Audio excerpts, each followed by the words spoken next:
Good morning, good morning, good morning. Hey guys, this your girl Ashley, also known as Slim. Do me a favor, like, comment, and subscribe on my to my channel. You can leave a comment. I do respond back. Y'all, I'm getting 40. What I am, 41. I ain't no young tender no more. These steps ain't doing me right. Nevertheless, just coming to you guys to talk to you a little bit more about me and things I've dealt with in my life.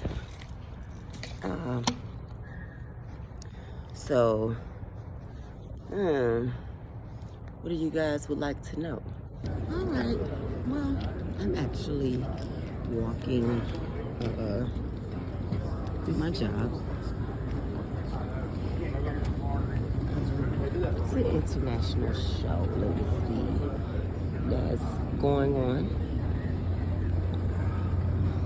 So I'm actually just walking, thanking God for the beautiful sky, the weather outside, thank God for the beautiful people, thank God for the strength. You know, I'm always thanking God, y'all, I'm telling you. I always thanking Him, because I'm always thinking about the things that I have been through and how I wasn't able to walk these halls or even the halls in my house. So, you know, this is very important to me. And I'm just thankful. I'm just thankful. I'm just thankful. Yep. So, yeah. So, anyway, guys, I've been through a lot in my life. It's so much to try to tell you guys of what all that I've been through. It's just a lot. Yeah. So my first surgery, I had grown a cyst under my arm, and they didn't know where it came from or whatever. But since myasthenia gravis isn't like a rare disease, so I wasn't able to be placed to sleep. They couldn't put me to sleep because they didn't know anything about myasthenia gravis. So therefore, I was very much awake during that procedure. I was awake. And then they thought I was numb, but I was not. I did feel the scalpel under my arm. Actually, I tried to grab the doctor's arm because that hurt bad. And he was like, "You can't grab my arm." I'm like, "Well, you should have gave me some more medicine or something." And so I couldn't be placed to sleep with that surgery. So, like, oh my God. I have on this sweater and this jacket. I will pull it out, but I'll send you a picture so you can see the scar, you know. And then also, I had my thymus gland removed. They don't know why a thymus gland is connected to myasthenia gravis. But, let me see, y'all. I got on all this jewelry and stuff for my job. And let me see. Thymus gland. You can see a little bit. Yeah, I'll take a better picture. But yeah, so they don't know why. Let me see. Okay, that's a little bit. Yeah. Okay. So anyway, I'll take a picture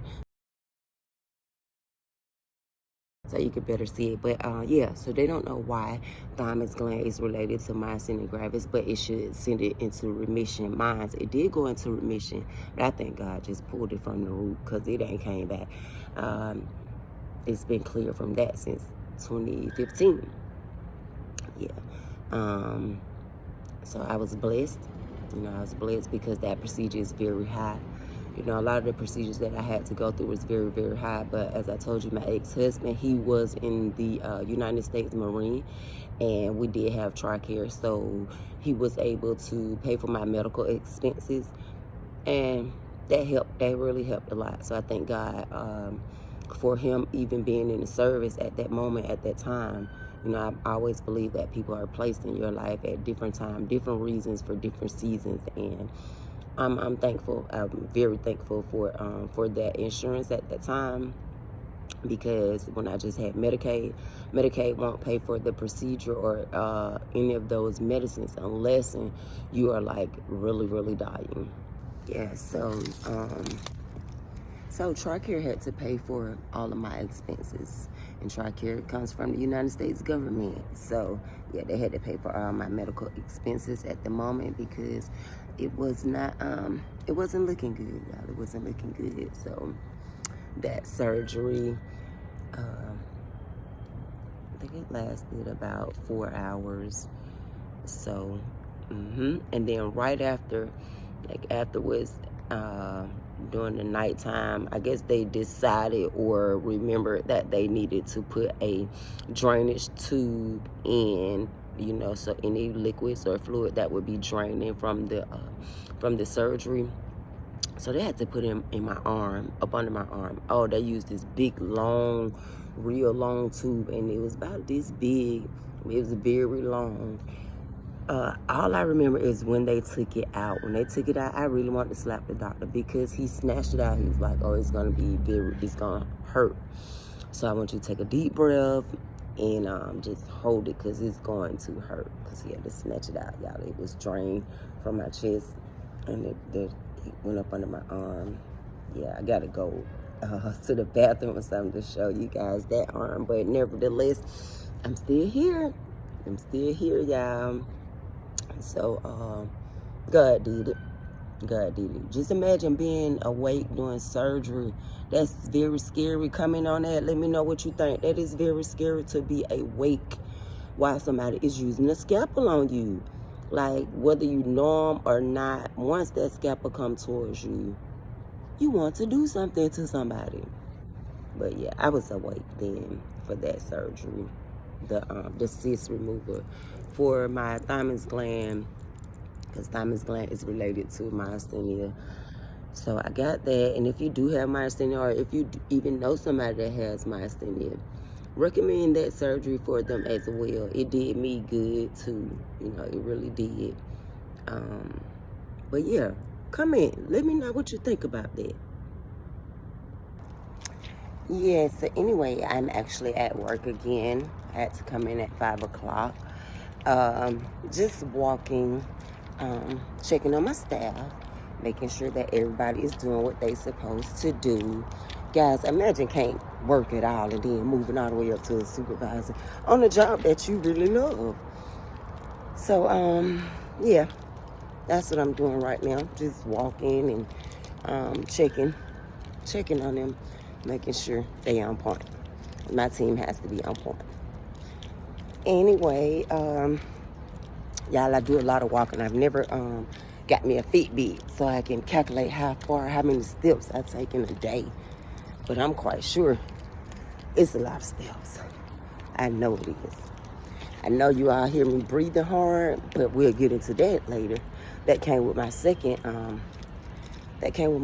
diagnosis with this condition called sarcoidosis. Yeah, so that's an immune deficiency as well. But yeah, we'll get into that. Just briefly, it messes with your lungs.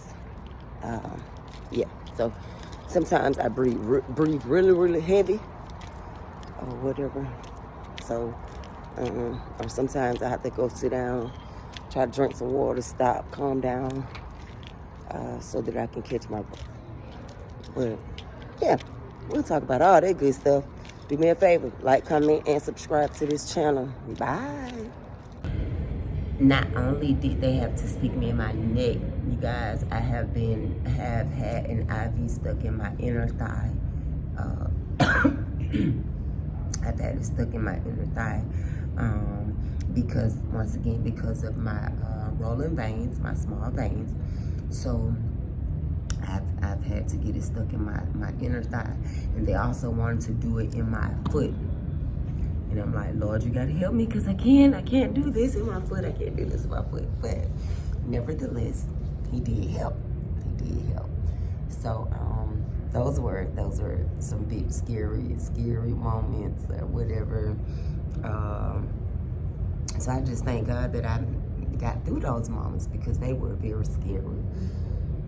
I could remember, just as a matter of fact, yeah, I've had 3 autoimmune deficiencies. I've been diagnosed with 3 of them.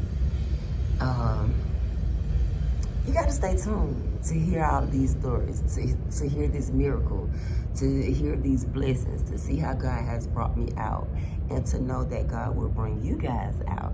So if you want, then you just talk to God, period. Yeah, so now I'm still here at work, and I'm just going over the goodness of the Lord, goodness of how he brought me out, y'all. I tried to show you one of my surgeries, yeah, with my asthenia. You know, it was kind of hard. I told you 2 doctors told me, one of them told me that there isn't any more medication that they could give me. The other one just looked at me and said, I don't know what I'm gonna do with you. You know, half of me started laughing to myself, because I'm like, Lord, now I know you got to move. The other half, I'm like, hold on, y'all a doctor, you don't know? But that's the natural mind. We thinking like, oh, you don't know? And to be able to tell somebody, you like, what you mean you don't know? What you mean ain't no more medicine? That's how my mind was thinking. Like, what do you mean there isn't any more medicine that you can give me? What do you mean that it's not enough research that have been done to give me anything else?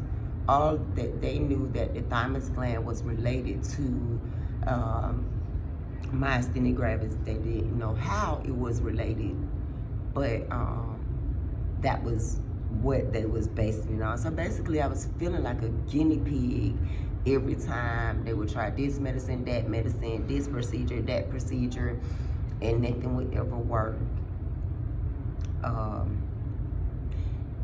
It just got hard, y'all. It just got hard. Feeding myself was difficult. I remember signing Social Security papers, trying to fill them out, trying to apply for Social Security, because I'm 25, 20, 22, you know, just in my 20s. And I couldn't fill them out. I had to allow my sister to fill them out, you know, only because I couldn't hold a pen. I couldn't hold a pen, pencil, nothing, so my sister did it for me. I'm very thankful for my sisters and my mom, you know. My mom allowed me to come move in with her. I did have my own place, but she didn't tell me to come live with her, because at the time I had upstairs, downstairs in my apartment, and I couldn't walk up the steps or come down the steps. I told you before, I would either slide down the steps, you know, like a baby does, sit on the step and just slide down the step. I even considered putting my mattress in my front room, you know, so that I would be able to rest, would be able to go to sleep, you know, because it was just horrible. Like, I can't even get to my room unless I'm crawling. And when I say crawling, I'm literally talking about crawling up the steps. Then once I get to my bed, I'm trying to pull my bed and pull me up on my bed with the little shrimp that I did have. Yeah, so as I'm pulling myself up, y'all, as I'm pulling myself up out the bed or whatever, I would fall back flat on the ground. So I would have to wait until my medicine would kick in, if it would kick in. Usually it would take about 30 to 45 minutes to kick in, and then I'll be all right for a minute. But then I start having crises. They usually give you this IVIG medicine where you stay in the hospital when you have a crisis. And a crisis is when all of your muscles start deteriorating together. All of them start you can't do nothing. You can't lift nothing. You can't walk. You can't see. You can't speak. you can't do anything. So that would be a crisis. So I would have to call the ambulance and get rushed to the hospital. Once I get to the hospital, there was no talk about coming and staying. I would always stay 6 to 10 days every visit, every single visit, each and every one of them. Because at that time, I would need that IVIG, because I had went into myasthenia gravis crisis. Hello, you guys. How are you? Oh, my back is itching. How are you? So I told you I work downtown. Let me take this off. So I told you I work downtown around a lot of people. So due to my condition, I put this mask on. Let's talk about it. Let's talk about this mask. Okay. So I think COVID came what year? 2021? Was it 2021? 2020 or 2021? Either one. Nevertheless, with my underlying condition, I'm not supposed to be around large groups of people. My doctor was saying work from home. My job wasn't offering at-home work at that time while I was working. So I had to go on FMLA without pay. FMLA, it was just only there to keep my job for when I could return back to my job. So anyway, COVID hit, and my doctors were very concerned, very worried, because there wasn't enough research that had been done on myasthenia. I wasn't even able to get the vaccine because they wasn't sure would it put my muscles to sleep and they wouldn't get back up, or they didn't know what could happen by my muscles by me taking any vaccine. So I didn't take it. I couldn't take it. Nevertheless, yeah, let me tell you how good God is, though. So I did catch COVID. You know, I lost my taste. That was about it. That's the only thing I lost was my taste or whatever. I had friends to come drop off food or whatever for me, you know, medicine and all of that. But I did catch COVID, but I'm still here, you know. Caught COVID. I have one sister that was always like, why don't you have on a mask? Why don't you have on a mask? Why don't you have on a mask? So I didn't wear my mask, y'all, during COVID. I did not, because I was trusting God. You know, I'm like, God can do better than this mask. You know, so I didn't wear it. You know, I was just depending on Him. You know, I was just depending on Him without it. And so one of my sisters, she's like, I just can't believe you out there doing that without that mask. You just living life without that mask. Yeah, because I'm trusting God. You know, yeah, He delivered me. He delivered me. He spared my life. I made it through COVID. And I'm here to tell my story. So it was crazy during that time. I was a little bit afraid, you know, but not that much afraid. Yeah, so I was afraid because I had a coworker. As soon as COVID hit, y'all, my coworker, she passed away. We was the same age. Our kids were the same age. She had a set of twin boys. I think at that time, my son probably was about 10 years old, like I say. And they lost their mom. So I felt bad for her children. I felt bad for her mom, her brother. But it kind of shook me, like, Lord, what is this? You know, I'm dealing with this immune deficiency, and this disease have attacked the land, and, you know, I'm just praying that I don't get it. But I did get it, y'all. And this didn't save me. This didn't save me from catching COVID or anything. God saved me. God delivered me. You know, I heard they say, oh, get this kind of mask, you know, get that kind of mask. This one protect more. This one do better. And I'm like, not if I got God. I don't have to get that kind of mask or this kind of mask. I'm just trusting and trusting on Him, depending on Him. And I knew that He would bring me out. He would deliver me. So that was a big thing. COVID-19 was a big thing. It was a big scare. It was even scary when I lost my taste. I had a sister. Yeah, let's stop right there. I have 8 sisters. Okay, I have 8 sisters. So when you hear me say my sisters, it's a lot of us. So I have 8 sisters. So, one of them, she was real, real worried and scared about COVID, and we would get on the phone. All of us would get on the phone and we would pray. During COVID, we would pray, crying out to the Lord, Lord, deliver the land, save the land, help us, do something. This sickness is beyond our control. It's killing people day and night, left and right. Do something, Lord, help us. So He did. A couple of my sisters and my brother, we got COVID, but we are here because God did it for us. And He'll do it for you too. But just imagine you that sick, y'all.